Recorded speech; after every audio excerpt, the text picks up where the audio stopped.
Transpose of matrices के बारे में और properties of transpose of matrices के बारे में। ट्रांसपोज ऑफ मैट्रिसेस क्या होता है कि let A be any matrix then the matrix obtained by interchanging its rows and columns is called the transpose of matrix A. It is denoted by A dash और A to the power T यानी कि capital T और A to the power small T. या तीन तरीके से हम लोग किसी भी ट्रांसपोज को डिनोट करते हैं। अलग अलग बुक में ये लिखा हुआ है, किसी बुक में ए डैश लिखा हुआ है, किसी बुक में A to the power capital T और किसी भी बुक में A to the power small T. तो इस तरीके से हम लोग ट्रांसपोज को डिनोट करते हैं। तो अब ये जो चीज़ लिखा हुआ है इसको मैं आप लोग को इस एग्जाम्पल के माध्यम से समझा देता हूँ। इसका कहने का मतलब है कि इस ए मैट्रिक्स का आप लोग ट्रांसपोज कैसे फाइंड करेंगे, यानी कि इसका जो रो है इसको कॉलम के साथ इंटरचेंज कर देंगे। तो इसका हम लोग ए ट्रांसपोज फाइंड करते हैं। तो ए ट्रांसपोज जो हो जाएगा हमारा ए ट्रांसपोज हो जाएगा। यह कह रहा है कि ए मैट्रिक्स का जो रो है उसको कॉलम के साथ इंटरचेंज करेंगे, यानी कि यह जो रो है यह हमारा बन जाएगा कॉलम और यह दूसरा रो यह बन जाएगा दूसरा कॉलम। बस सिंपल है, यह हो जाएगा हमारा ट्रांसपोज। तो हमने ट्रांसपोज को फाइंड कर लिया, यहाँ हमने ट्रांसपोज को फाइंड कर लिया, यानी ए मैट्रिक्स गिवन था इसे हमने ट्रांसपोज को फाइंड कर लिया। एकदम सिंपल कंसेप्ट होता है यह।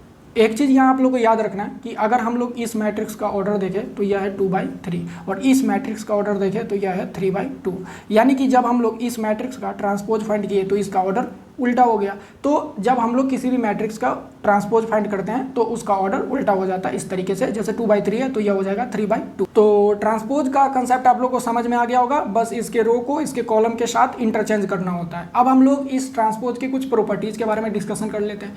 ट्रांसपोज का प्रॉपर्टी क्या होता है, ए प्लस बी का ट्रांसपोज यानी ए प्लस बी का जो होल ट्रांसपोज होगा वो A transpose plus B transpose के इक्वल होगा। यह चीज मैंने आप लोगों को अच्छे से एक्सप्लेन किया हुआ। कहाँ एक्सप्लेन किया हुआ? जब मैं आप लोगों को एनसीईआरटी का सॉल्यूशन करवा रहा था।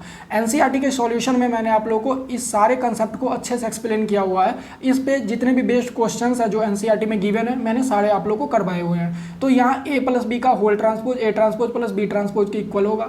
ए माइनस बी का whole transpose A transpose minus B transpose के इक्वल होगा। फिर ए बी का transpose B transpose into A transpose के इक्वल होगा। यह होता है रिवर्सल लॉ। इस पे भी बेस्ड हमने क्वेश्चंस करे हैं, यानी ए बी का transpose B transpose into A transpose के इक्वल होगा। इसे हम लोग रिवर्सल लॉ कहते हैं। फिर के इंटू ए का ट्रांसपोज, के का मतलब कोई स्केलर एलिमेंट है, वह 2 हो सकता है, 3 हो सकता है, -2 हो सकता है, कुछ भी हो सकता है। तो के इंटू ए का ट्रांसपोज, अगर आप इसको के को बाहर कर देंगे और इंटू ए का ट्रांसपोज फाइंड करेंगे तो इसका रिजल्ट इसके रिजल्ट के बराबर आएगा। दैट मीन्स के इंटू ए के होल ट्रांसपोज को आप के इंटू ए ट्रांसपोज इस तरीके से लिख सकते हैं, वेयर के इज अ स्केलर। स्केलर का मतलब कुछ भी हो सकता है, 1 हो सकता है, 2, 3, -2 इस तरीके से।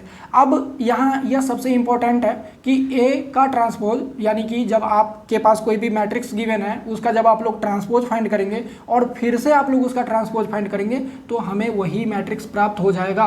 यह भी कंसेप्ट आप लोगों को याद रखना है। तो अब यहाँ एक चीज और मैंने लिखा है कि माइनस ए का whole transpose minus A transpose के इक्वल होगा। तो यह जो प्रॉपर्टी है यहाँ से आया है, यानी के इंटू ए का होल ट्रांसपोज के इंटू ए ट्रांसपोज के इक्वल होगा। यानी के कुछ भी हो सकता है ना, के हो सकता है, 1 हो सकता है, -1 हो सकता है। तो यहाँ माइनस है, इस माइनस को आप अगर आप -1 लेट करेंगे तो -1 इंटू ए ट्रांसपोज के इक्वल होगा। यानी यह प्रॉपर्टी यहाँ से आया है। यानी यह कंसेप्ट आप लोगों को याद रखना है कि माइनस ए का whole transpose minus A transpose के इक्वल होगा। तो यह था हमारा ट्रांसपोज का प्रॉपर्टी। यह चीज़ आप लोग को याद रखना है, यह सारे प्रॉपर्टी को आप लोग को याद रखना है। यह एनसीईआरटी को जब भी आप सॉल्व करेंगे तो यह सारे कंसेप्ट आपको मिलेंगे, उस पर बेस्ड क्वेश्चंस मिलेंगे।